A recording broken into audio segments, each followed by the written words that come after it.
Righty. Sorry for the technical difficulties, everyone, this morning. Thank you for joining us today. My name is Brenda, and I am the Director of Programming at Sea Kids Dream. I wanted to let you know a little bit about what we're doing today.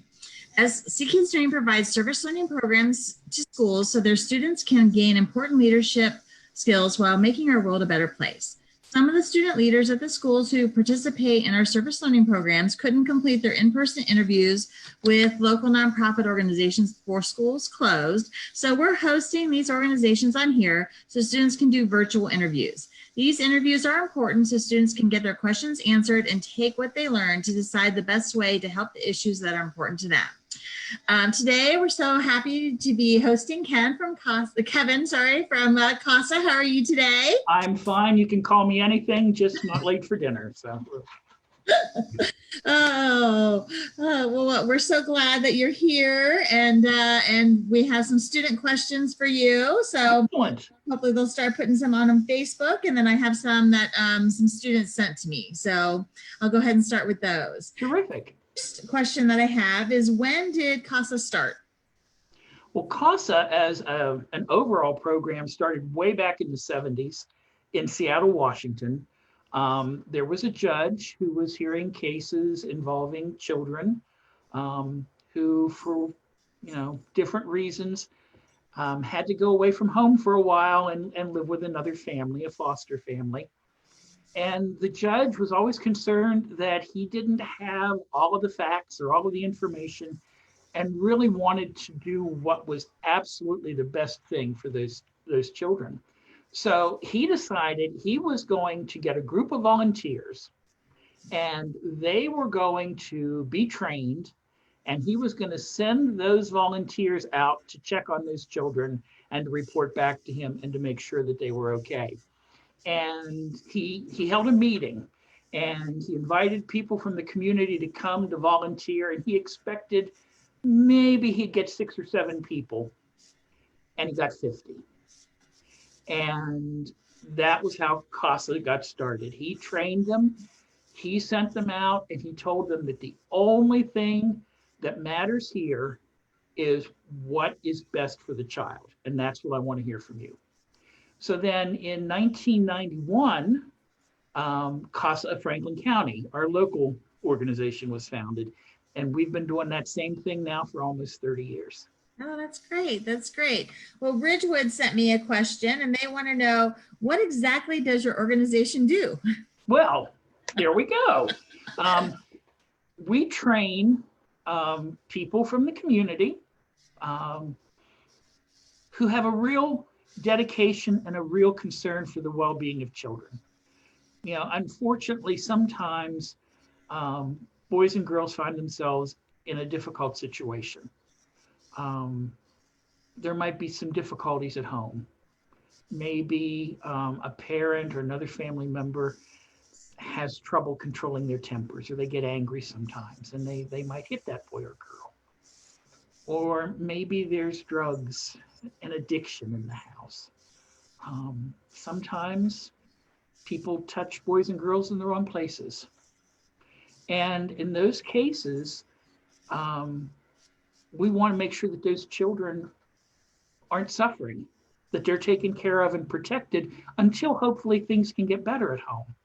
So the child goes to live with a foster family, and we're a relative that the court selects, and then our volunteer goes to visit that boy or girl at least once a month and make sure that that boy or girl has whatever they need. There's food in the refrigerator.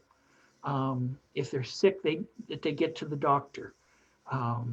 If they're having trouble in school, because this can be a really difficult time, that they're getting the help they need. So we train those men and women to go out there and make sure that the kids are doing okay. Great. Let's see. Ridgewood also wants to know, what made you want to get involved with CASA? Wow. Well, I'll tell you, I, a few years ago, was considering a new job. And at that time, a couple of different people said to me, you should look into CASA. They're looking for a person to help spread the word and to raise money. And I'm thinking, I've never heard of CASA. You know, for me, CASA was Spanish class. CASA means house. Um, but I started looking into it, and I saw what CASA did. And then, I had to interview for the job. The day of my interview was the day of CASA's annual Speak Up for Children breakfast, where people from all over the community come together and they celebrate our volunteers and they celebrate what CASA does. And there was one gentleman who spoke, and he talked about growing up in Texas. And he and his siblings were separated when things got bad at home, and they ended up going to different foster families. And he shared how difficult that was. Sometimes he didn't see his brother or sister for months. And it was so hard for him, and you could tell it was hard for him. And he ended his talk by simply saying, I wish I'd had a CASA. And at that point, I was sold. I wanted that job. Unfortunately, I got it. And 3 years later, I have the privilege of working with a tremendous team of attorneys and case managers and volunteer specialists.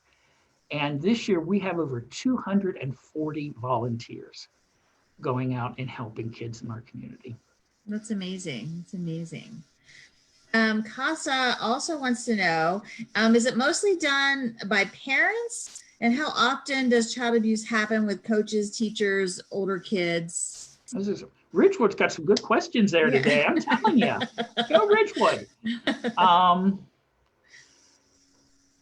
Unfortunately, I don't know that we ever really know how many cases of abuse take place. Sometimes it's like the iceberg. You see the top part, but sometimes you don't see what's underneath. There are a lot of wonderful people out there working with children, but now and again, there are some who have overstepped their boundaries. I'm afraid I don't have a precise number for that. As I said, I'm not sure we ever know. But it is it's a sad fact that that's the situation we face with. I'm sorry, Brenda, there was the first part of that question. I don't. It says that, is it mostly done by parents? Well, no, not necessarily. We have all kinds of people who are volunteers for us. Some are single, some are married, some have children, some don't. Some are aunts and uncles. You have to be 21. We have students at Ohio State who are law school students and Capital University who are law school students. We have retired teachers and doctors and nurses and lawyers.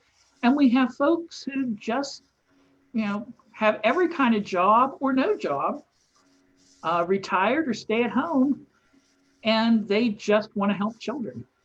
That's great. If they're willing, we'll provide the training and the support. You got volunteers from all over then. Yes. So they also want to know is how often does child abuse, is it mainly parents that instigate the child abuse, or do you see it with coaches, teachers? Oftentimes it's the most cases we see are with family members or parents. And again, that's for a number of reasons. Our goal is always to hope that we can get parents and children reunited.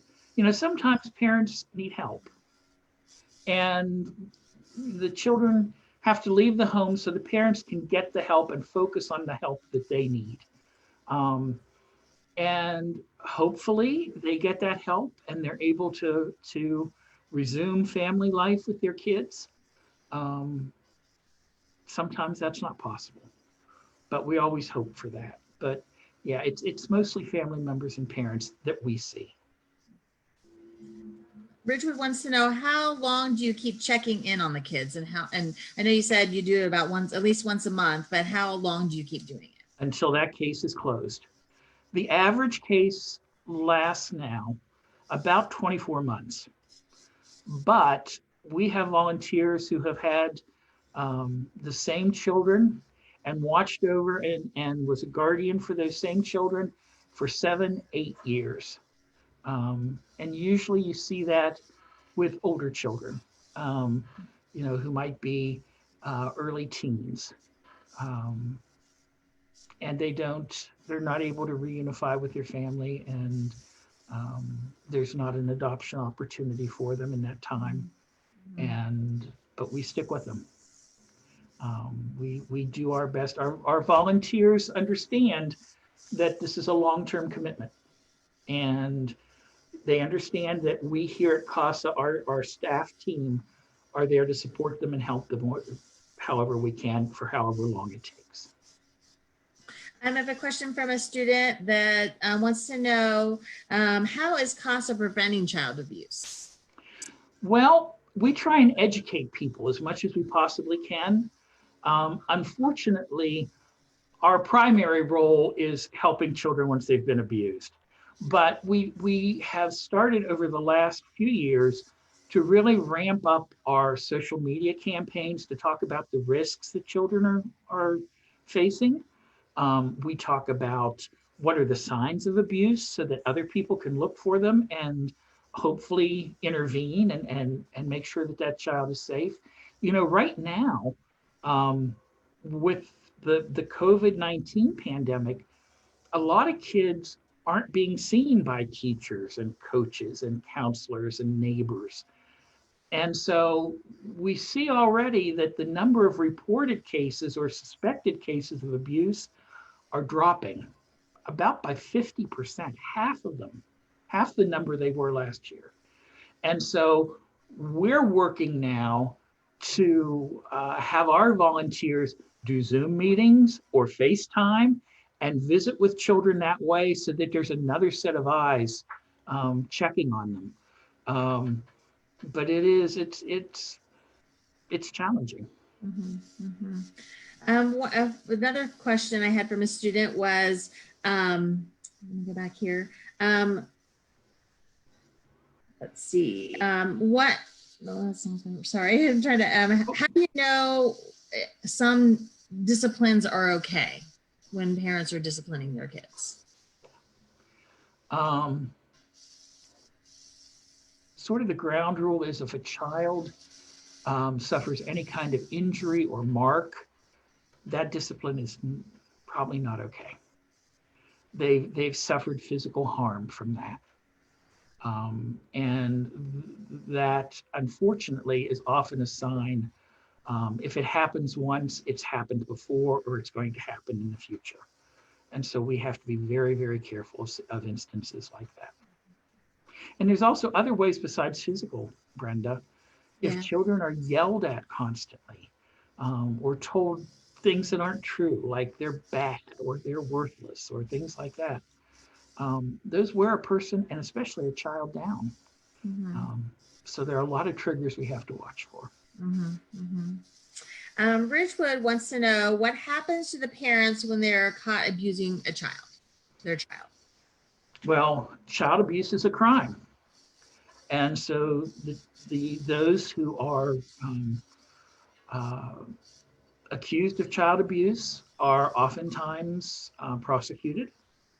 And oftentimes the situation will lead them to get counseling and help rather than, obviously, if it's a really, really bad case of abuse, there's probably going to be jail time. But in a lot of cases, parents are going to be put into programs to get counseling and to get help so that they can become a better parent, and hopefully be able to be with that child again. So that's usually how it works. Ridgewood had a follow-up question on that, and I think you kind of already touched on it before, but when a child abuse case goes to court, does the child get removed from the home every time? It depends again on in abuse cases where they're physically or sexually or emotionally abused. The answer is generally yes. But we also deal with neglect cases where the child can stay in the home, but the parents are going to get help and learn how perhaps it's that the child isn't being fed properly. Perhaps the child isn't getting the medical treatment they need. Um, Perhaps the child, the sleeping conditions aren't adequate. A child needs a bed, not a mat on the floor. Um, but the most of the cases that we see as an organization are going to involve some level of physical abuse. Um, I have a student question that they want. What do they do if they suspect a friend is being abused? Tell someone. Tell your mom or dad, tell your grandparents, tell your teacher, tell your coach. Um, if you suspect somebody is being hurt, please tell somebody, because you would want someone to help you if you were in that situation. Mm-hmm. Another student question is, what strategies do you have when you help child abuse victims? Our biggest strategy is to be there. You know, when a child is abused or neglected, he or she can feel betrayed. They trusted somebody, and it wasn't a good thing. Um, a lot of times when children enter the foster care system, they might have several different caseworkers. They might have to move foster homes. Um, Family members have attorneys, they can change, things like that. And oftentimes then the world becomes very confusing, and children can feel like nobody cares. We want them to know we care.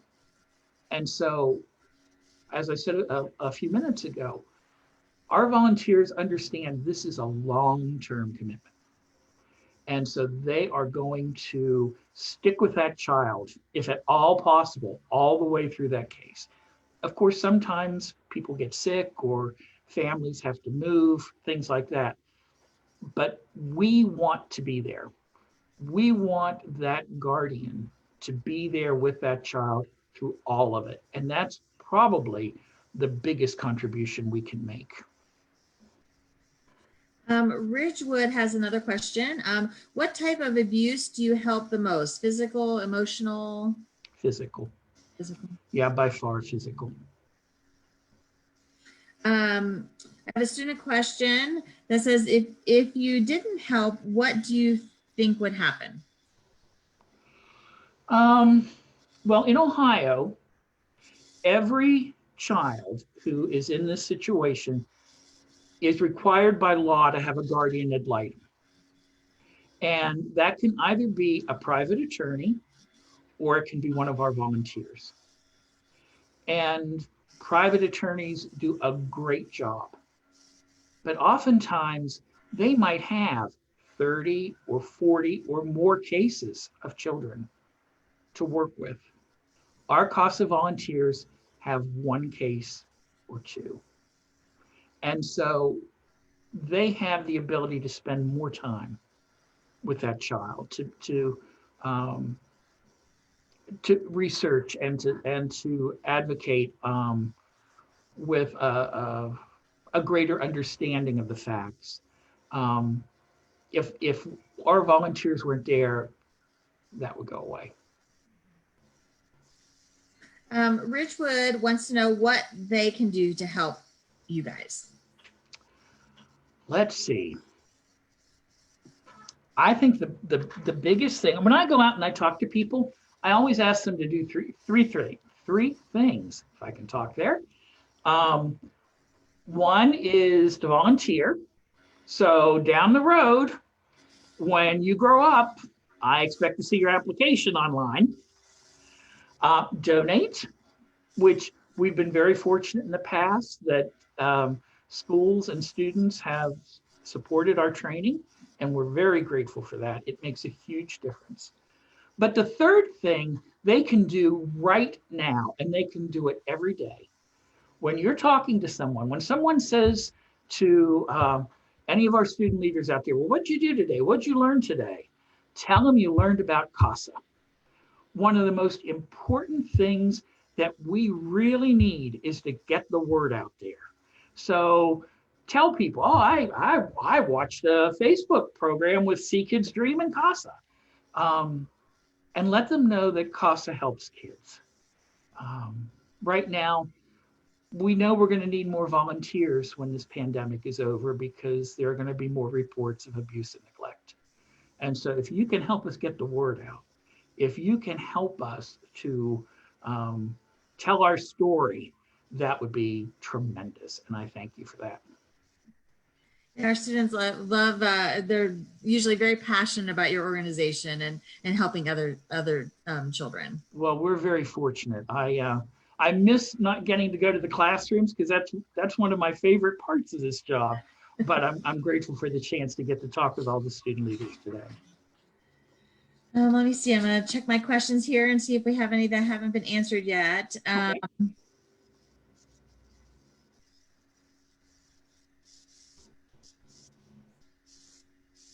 So how much, a student question is, how much does it cost to help a child in your Well, I'm going to rephrase that question a little bit if I can. It's a good question. How much does it take, for example, to train one of our volunteers to go out and help children? Mm-hmm. That's about $1,000 per person. And remember then that a CASA volunteer, if they have one case, may have 2 or 3 children involved. So that $1,000 is providing a volunteer with the training to help 3 children on this case. And one thing about CASA is we never charge our volunteers for training. We make sure that we get the money we need to provide them with the training that they need. So when people become CASA volunteers, they don't pay anything. They're giving of their heart and of their time, and we're grateful for that. And I think you might have already answered this, but a student wants to know how many volunteers you currently have? 242. And then they also wanted to know how many employees you guys have. Including myself, there are 11 of us. And so we keep busy. So I have a student question too. It says, how long does it take for CASA to solve a problem? Well, we're not so much the problem solver, the judge is. The judge gets an awful lot of information from an awful lot of people. And so he or she, the judge or the magistrate, have to weigh all of that information. Our role in that is, Children's Services looks out for children in our community as well. And so they will have someone go to the judge and say, here's what we think, here's what we've seen. The family of the children will oftentimes have an attorney to come and say, here's what our point of view, here's what we're doing. Our volunteer comes and says, Your Honor, this is what's in the best interest of the child. This is what we think means this child will have the best possible outcome. Sometimes that's done in a matter of months, a year. Usually, as I said, it's about 2 years. Sometimes it's a lot longer. So it varies on that individual child. It's very specific to a person. So another student question is, what if someone that works for CASA would abuse a child? I don't even want to think of that. And honestly, I don't know of any situations where that has occurred. They would immediately be removed from the organization, and we would cooperate in any possible way with the authorities to investigate and to handle that. I think that's about all the questions that I have. Is there anything else that you want kids to really know about CASA and how they can help, or anything like that? Well, again, please help us spread the word. The more people who know about CASA, the better. You know, we talk sometimes about it's a great thing that CASA is the best kept secret, because it means that most people have not had to have an abused or neglected child in their family. At the same time, it's the worst thing that CASA is the best kept secret, because people can't help us if they don't know we need the help. So again, just tell everybody you know what a great experience you had with See Kids Dream and CASA. And, you know, that will make a huge difference, and we appreciate it. Well, Kevin, we really appreciate you taking the time to talk to us today and do our virtual interview with our student leaders so they can get some My great pleasure, Brenda. Thank you. And, then, go ahead.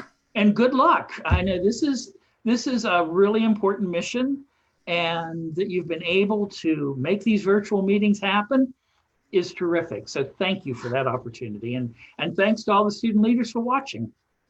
We appreciate it. And if you want to learn more about CASA, you can go to our website at seekidsdream.org. And in our service hub, we have a page set up for CASA, a little more information about them. And then you can also link to their website from ours. So thank you so much. Thank you. We'll be doing some more of these in the future. Terrific. Take care.